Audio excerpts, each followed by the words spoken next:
Hi, everybody, welcome back. It's topic 5 of Unit 3.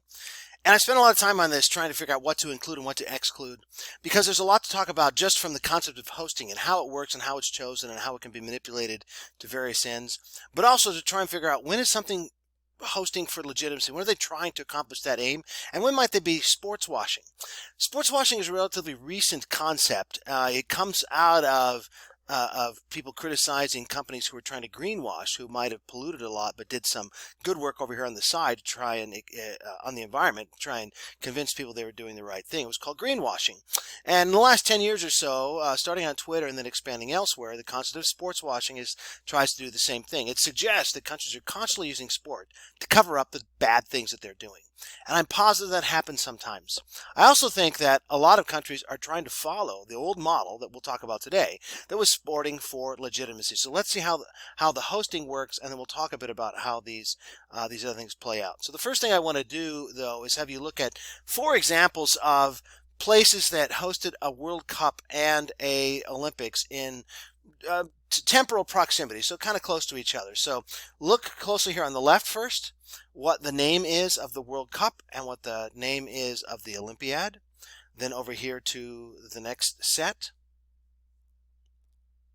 Finally to this set with 2014 and 2018. And then AUNZ, that's Australia and New Zealand, who are jointly hosting the Women's World Cup next. And then Brisbane. So can you tell the difference? The difference is this. If you look at the bottom of this thing here, is that cities host Olympic events. An Olympiad is held and staged by a city. And countries host World Cups. And that means that when you have the opening ceremonies of the Olympics, even though a head of state may be there, the actual person who's in charge and who welcomes the world there is the mayor of the city that's hosting the Olympics. And it provides for a bit of a different context for what's going on and what you may be trying to achieve and what you may be attempting. Because cities can decide separate from their country, not separate from their National Olympic Committee, we'll look at that in a little bit, that they'd like to host something for their own particular aims. These may be decided in concert between the nation and the city. But oftentimes in larger Western places, it's not. And we'll talk about that here in a minute. Countries then host World Cups, and that's because all the way up until 2022's Qatar World Cup, it's perceived that the number of visitors, the number of teams, the number of stadia that you need would require the breadth of a country to do. So for that reason, it's always been a country. Now, Qatar is a small country with really only one big urban center.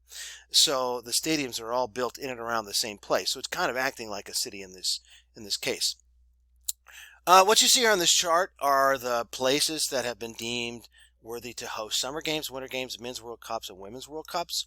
Because the Women's World Cup just started in 1991, it might be a different comparison if we used a different event, but it's quickly risen in the last 2 decades to be one of the main global sporting events.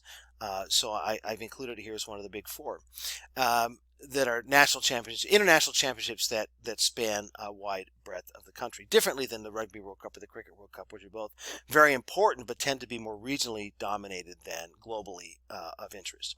So you see that certainly if you take the Western world, which would include the U.S. and Canada and Australia and New Zealand, that the vast majority of hosts are from those places. And if you include the countries in Asia and broke it down that have hosted Summer Games, you'd end up with Japan and China, which are themselves no shrinking violet kind of country. They're not punching above their weight.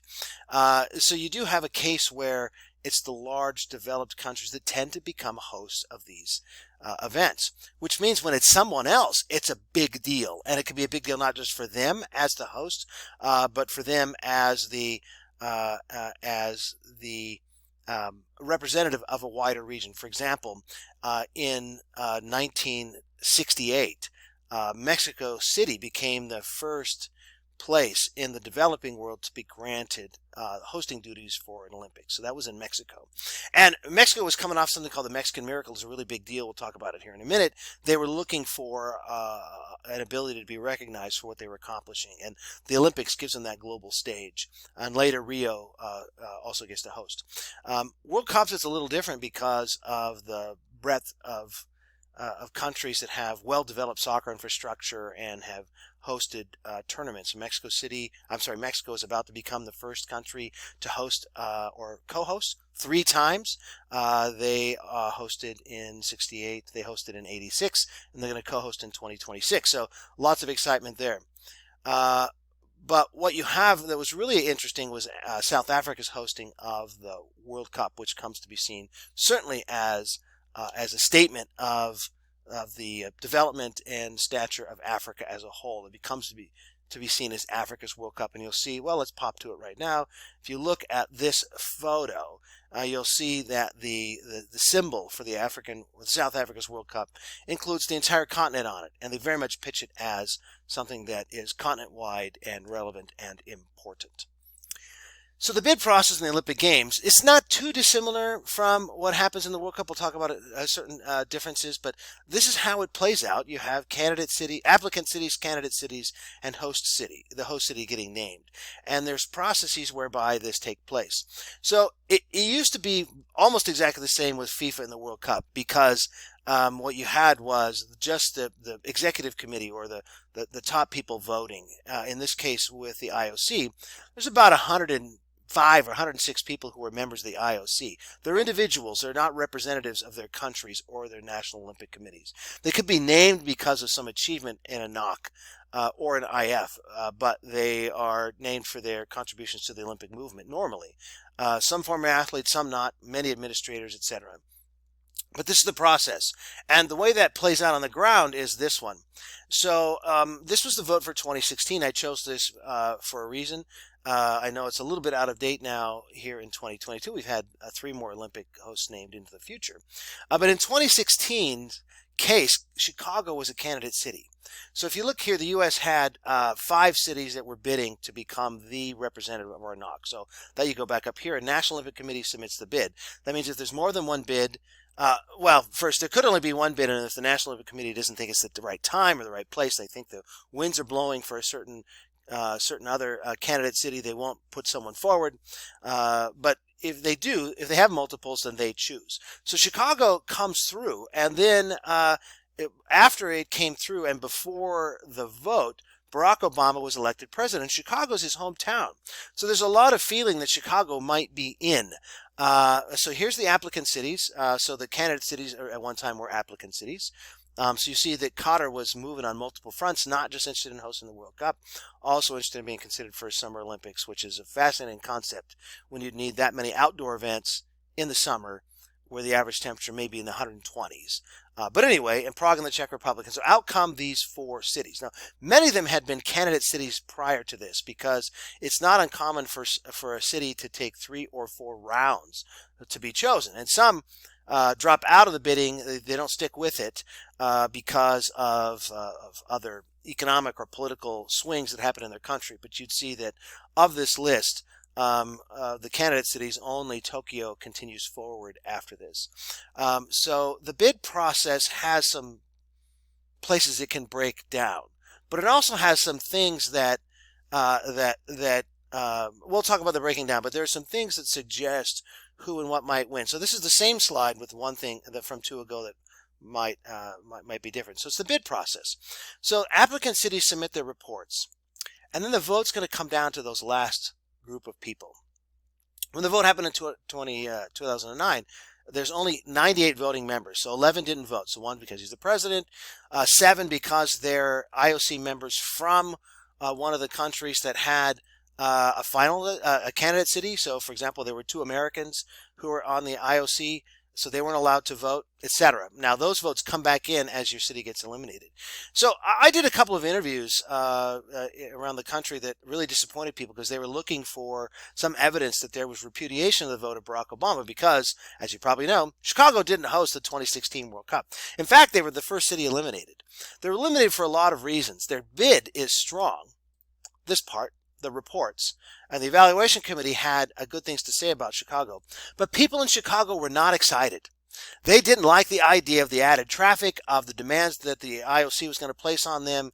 They didn't feel they needed to host an Olympics to be considered a great city. At the same time as that, you had the influence of this fella here, João Havelange, who had been on the IOC since 1963.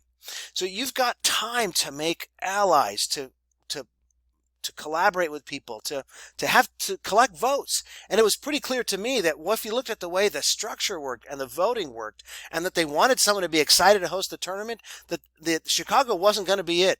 That the Chicago bid organizers wanted to host the games, but Chicago's themselves did not. So that's a problem. Lots of opportunity for abuse in the system.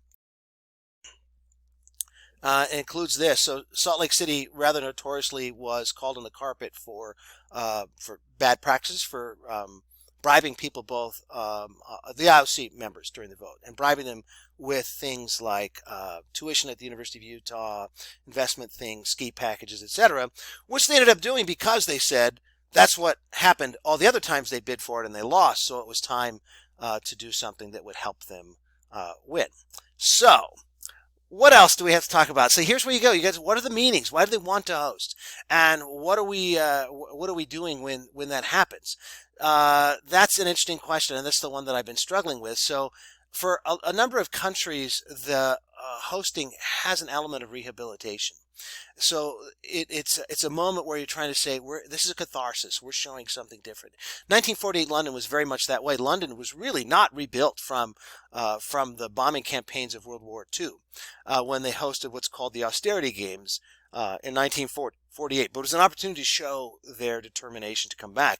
And frankly, a lot of the world was in the same sort of shape that London was in at the time. So it's a chance to show their commitment to resiliency, to return from where they had been and on.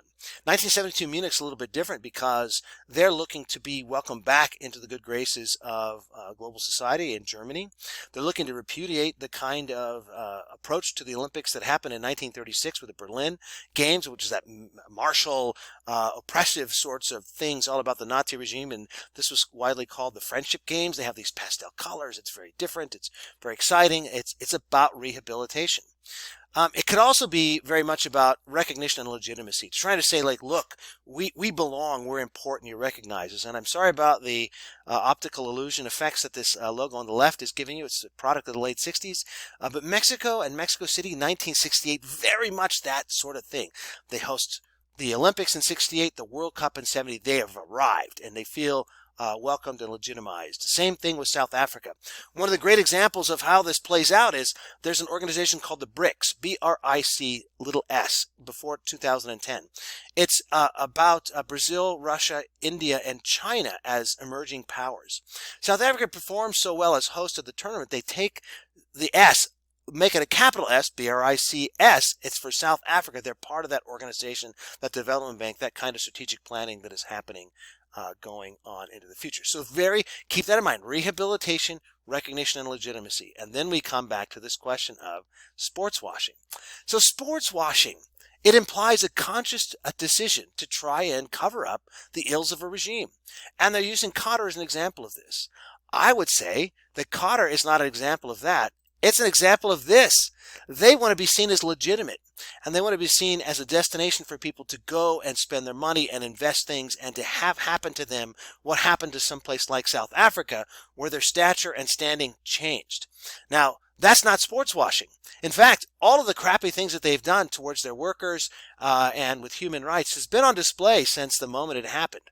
So I would say that even though I think the term is getting misapplied, I like the concept because it does suggest what some states are doing. But in other cases, it's not. It's a case of either rehabilitation, recognition, legitimacy. They're trying to arrive as a city. They're trying to arrive as a country. And that's why they're looking to host these big events.